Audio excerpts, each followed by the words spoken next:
Bonjour et bienvenue sur ce direct spécial du 9 juin 2026. Nous abordons aujourd'hui 3 points cruciaux pour les Français.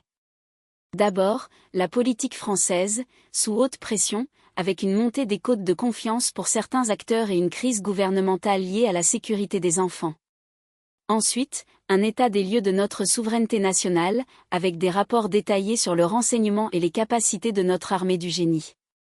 Enfin, nous ferons un point sur la sécurité intérieure, marquée par une criminalité accrue dans nos villes et de nouvelles menaces cybernétiques ciblant des données sensibles. Les faits sont là, sans détour, pour éclairer la situation actuelle du pays. Commençons par la politique française, un domaine sous constante pression. Les enquêtes d'opinion récentes montrent des évolutions notables. Jordan Bardella atteint désormais 47% de cote de confiance, marquant une hausse de 6 points en un mois, selon les chiffres rapportés par Le Figaro. Cette progression indique une dynamique politique en cours, impactant potentiellement le paysage électoral futur. Parallèlement, le gouvernement est confronté à une situation d'urgence suite au décès de Liana, une enfant de 11 ans. L'exécutif a tenu une réunion de crise, soulignant la pression à laquelle il est soumis.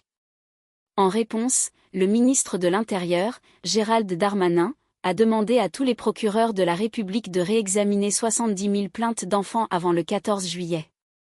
Cette mesure vise à s'assurer qu'aucune situation similaire ne se reproduise et met en lumière les défaillances potentielles du système actuel. De son côté, la présidente de l'Assemblée nationale, Yaël Braun-Pivet, a réclamé l'inscription rapide d'une loi transpartisane pour renforcer la protection de l'enfance. Le cadre législatif est en question. Les conséquences de cette affaire se manifestent également sur le plan juridique, puisque la mère d'une victime présumée a annoncé son intention de déposer des plaintes contre l'État pour faute lourde dans le dossier Liana, selon le JDD.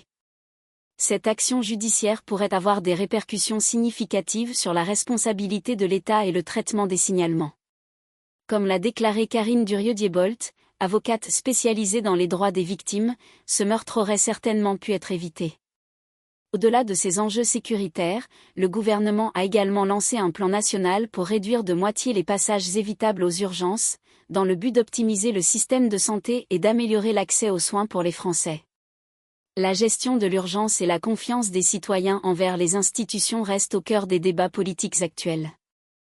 Abordons maintenant la souveraineté nationale, un enjeu majeur concernant la défense et le renseignement.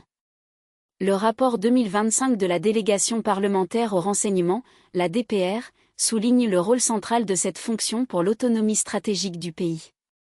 Il s'agit de garantir la capacité de la France à agir de manière indépendante sur la scène internationale, un point fondamental pour les intérêts des Français. 10 ans après l'adoption de la loi renseignement de 2015, la DPR a formulé 10 nouvelles recommandations. Ces mesures visent à adapter notre cadre législatif et opérationnel aux défis actuels, qu'il s'agisse de cybermenaces ou de conflits géopolitiques en évolution. L'objectif est de renforcer l'efficacité de nos services de renseignement, assurant ainsi une meilleure protection de notre territoire et de nos citoyens. Cependant, un autre rapport, cette fois-ci sur l'arme du génie, révèle des ruptures de capacité préoccupantes pour les engagements de haute intensité.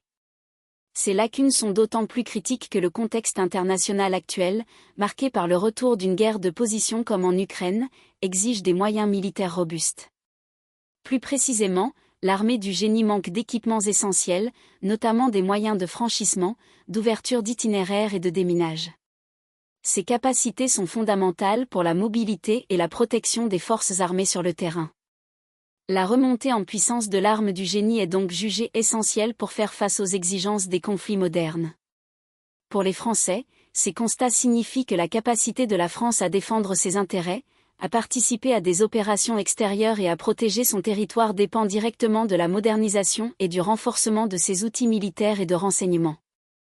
Passons à la sécurité intérieure, confrontée à une criminalité persistante et à des cybermenaces croissantes. La France a enregistré 120 attaques au couteau par jour en 2020, un chiffre qui illustre l'ampleur de certaines violences. La situation sur le terrain reste tendue. À Grenoble, 10 enseignants de l'école Anatole France sont actuellement en arrêt de travail après une fusillade mortelle liée au trafic de drogue. Cet événement souligne l'impact direct de la criminalité organisée sur la vie quotidienne des citoyens et le fonctionnement des services publics. À Marseille, la violence liée aux armes blanches est également présente. Un suspect d'origine étrangère a été déféré après un meurtre commis par arme blanche dans le 3e arrondissement. Ces faits illustrent une réalité de la violence urbaine dans plusieurs de nos grandes villes. La police municipale de Nantes, quant à elle, est en grève. Elle réclame des moyens, notamment des armes, après avoir été confrontée à 4 fusillades mortelles en un mois, selon le JDD et Bastion Média.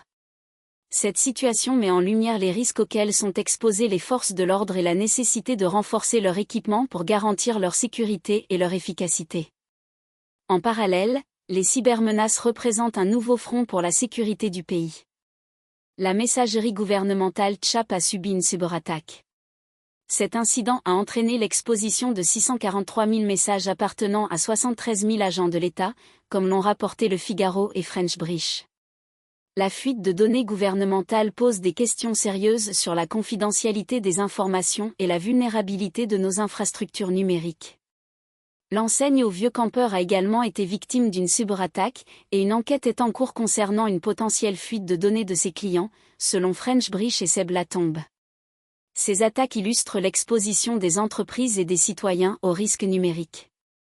Enfin, dans le cadre de la lutte contre le narcotrafic et le blanchiment d'argent, 270 000 € en liquide ont été saisis à Paris, démantelant un réseau impliqué dans ces activités, comme l'a révélé Actu17. Ces actions judiciaires visent à frapper les organisations criminelles au portefeuille. Pour les Français, ces éléments de sécurité intérieure se traduisent par une préoccupation concernant la sûreté dans les quartiers, la protection des données personnelles et l'efficacité des moyens mis en œuvre pour combattre la criminalité organisée et les nouvelles formes de menaces. Pour récapituler les faits clés de ce direct, la politique française est sous tension avec des mouvements d'opinion significatifs et une crise majeure autour de la sécurité des enfants, poussant le gouvernement à réagir et la justice à réévaluer 70 000 plaintes. Sur le plan de la souveraineté, nos capacités de renseignement sont jugées centrales, mais des lacunes importantes sont pointées du doigt concernant l'équipement de notre armée du génie face aux réalités des conflits modernes. Enfin, la sécurité intérieure est mise à l'épreuve par une recrudescence des violences liées au trafic, des mouvements sociaux au sein des forces de l'ordre, et des cyberattaques de grande ampleur, y compris sur des systèmes gouvernementaux. Ces situations posent des questions directes sur la protection des citoyens et la résilience de l'État face aux menaces actuelles.